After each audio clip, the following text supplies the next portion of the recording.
అందరికీ hi, welcome to my YouTube channel ఏవి cooking world. ఈరోజు రెసిపీ అయితే తెలంగాణ స్పెషల్ సర్వప్ప. చాలా అంటే చాలా టేస్టీగా ఉంటుంది, అలాగే చాలా సింపుల్గా కూడా చేశాను. దీన్ని రకరకాలుగా చేస్తూ ఉంటారు.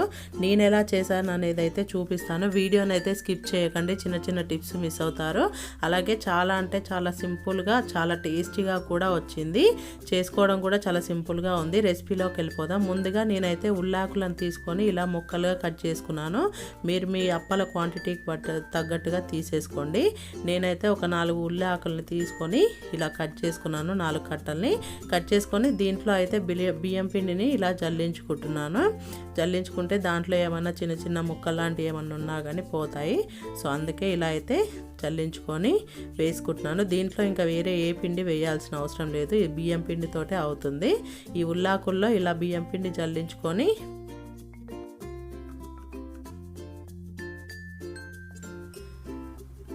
నువ్వులను వేసుకుంటున్నాను. నువ్వుల తర్వాత దీంట్లో అయితే పుట్నాలను కూడా వేసుకుంటున్నాను. అలాగే దాంతోపాటు దీంట్లో కరివేపాకును కూడా వేస్తున్నాను.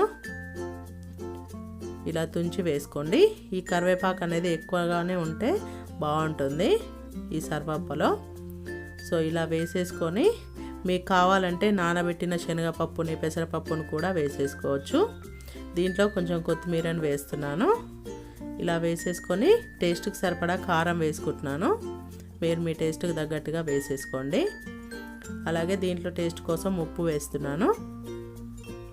ఇలా వేసేసుకొని దీన్నైతే సైడ్కి పెట్టేసుకొని కొన్ని పల్లీలను తీసుకున్నాను. దాన్నైతే ఇలా దంచుకుంటున్నాను. మీరు కావాలంటే మిక్సీలో కూడా వేసేసుకోవచ్చు. ఇలా పల్లీలు వేసి చేసుకుంటే ఈ సర్వప్ప అనేది చాలా అంటే చాలా టేస్టీగా వస్తుంది. ఒకసారి ట్రై చేయండి ఇలా వేసేసుకొని.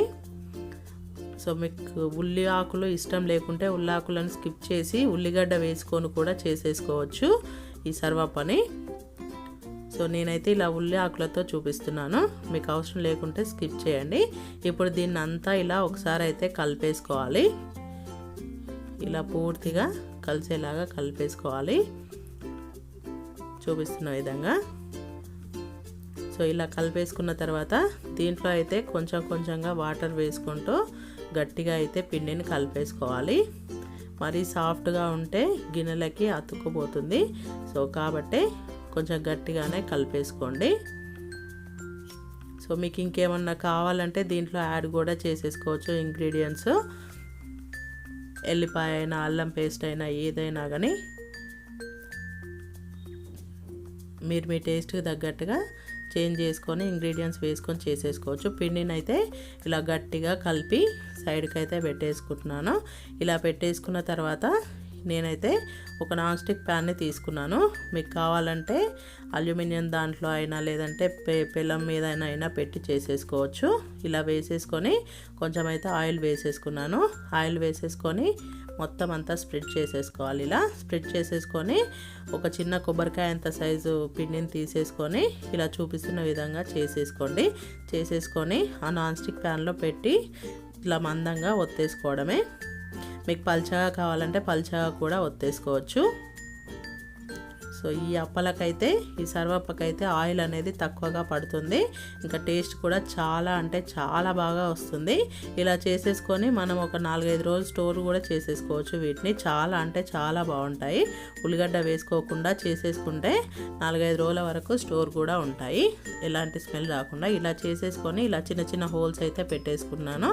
ఇలా హోల్స్ పెట్టుకుంటే ఆయిల్ అంతా బాగా లోపలికి పోతుంది కాబట్టి ఇలా చేసేసుకొని స్టవ్ పై పెట్టేశాను. స్టవ్ పై పెట్టి దీనిపైన మూత పెట్టి మంచిగా ఉడకనివ్వాలి. సో కాల్చడం కూడా చాలా తక్కువ టైంలోనే అయిపోతుంది. సో చూపిస్తాను చూడండి. ఇప్పుడు ఇలా ఒక సైడ్ కాలిన తర్వాత మూత అయితే తీసేస్తున్నాను. ఇలా తీసేసుకొని రెండో వైపు కూడా మళ్ళేసుకొని కాల్చేసుకోవాలి ఈ సర్వప్పనైతే. కొంతమంది ఇలాగే వన్ సైడే కాల్ చేసుకొని తింటారు, అలా అయినా బాగుంటుంది. అలా పల్చా చేస్తే ఒక సైడే కాల్చితే బాగుంటుంది. కొంచెం మందంగా చేసిన వాళ్ళు ఇలా 2 సైడ్ల వేసుకొని కాల్ చేసుకోండి. 2 సైడ్ల కాలితే టేస్ట్ కూడా చాలా బాగుంటుంది, పచ్చిదనం అనేది లేకుండా. మళ్ళీ మూత పెట్టి మళ్ళీ ఒక 5 నిమిషాలు అయితే కాల్చుకున్నాను. ఇలా కాల్చిన తర్వాత తీసేసి ఇంకింతే ఈవినింగ్ టైంలో వేడివేడిగా సర్వ్ చేసేసుకొని తింటే చాలా అంటే చాలా బాగుంటుంది.